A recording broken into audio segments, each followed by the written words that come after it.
బీపీకే good morning Praveen sir. నిన్న మీరు and Raju sir చాలా బాగా చర్చించారు సార్. మందకృష్ణ సార్ మోడీని గట్టిగా పట్టుకొని అడగాల్సింది పోయి రాంగ్ టాక్ వెళ్తున్నాడు, త్వరగా సార్ తెలుసుకోవాలి అంటే మందకృష్ణ నాకు తెలుసు, తెలియక ఏం మందకృష్ణ అన్న బీజేపీ కోసం దళితుల ఓట్లను పోగేయాలని అనుకుంటలేడు. కాకపోతే బీజేపీ ఏదైతే ఎస్సీ వర్గీకరణ అనే అంశానికి కట్టుబడి ఉండి మద్దతు తెలిపిందో ఆ మద్దతుకు అనుగుణంగానే మందకృష్ణ అన్న బీజేపీ పక్షాన నిలబడ్డాడనేది కూడా మనం అర్థం చేసుకోవాలి. 30 ఏళ్ల పాటు ఉద్యమాన్ని నడిపిన ఒక వ్యక్తి తెలియకుండా బీజేపీకి పనిచేస్తాడనుకునేది పొరపాటు.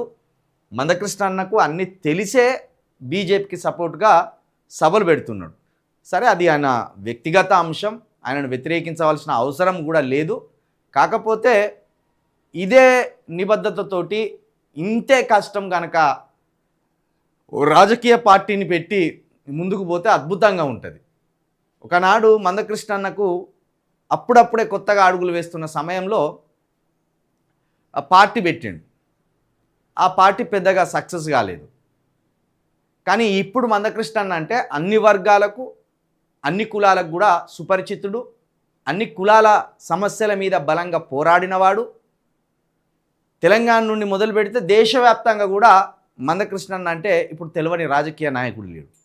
ఈ సందర్భంలో కనుక మందకృష్ణ అన్న పార్టీ పెడితే ఖచ్చితంగా అది అన్ని కులాలకు మంచి చేసే ఒక పార్టీగానే ఉంటుంది.